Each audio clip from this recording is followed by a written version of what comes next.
네, 지난해 광화문 광장을 가득 메웠던 촛불은 국정농단 사태의 장본인인 박근혜 전 대통령에 대한 파면으로 이어졌습니다. 이후 약 1년여 만에 박 전 대통령에 대한 법원 선고가 이뤄지게 됐는데요. 그동안의 과정을 최지숙 기자가 되짚어봤습니다. 헌정사상 첫 여성 대통령이란 역사를 쓰며 제18대 대통령으로 취임한 박근혜 전 대통령. 그러나 임기 말 불거진 국정농단 사태로 결국 지난해 3월 탄핵 심판에서 현직 대통령 첫 파면이라는 오명을 남기게 됐습니다.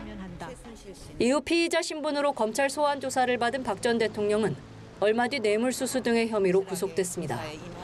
수임 번호는 503. 노태우 전두환 전 대통령에 이어 전직 대통령으로선 세 번째 구속이었습니다. 검찰의 옥중 조사가 이어졌지만 박 전 대통령은 수사 불공정성을 문제 삼으며 입을 닫았고 지난해 4월 재판에 넘겨졌습니다. 박 전 대통령은 파면 직후 진실은 반드시 밝혀질 것이라며 측근들 앞에서 미소를 보였지만 법정 공방 과정은 순탄치 않았습니다.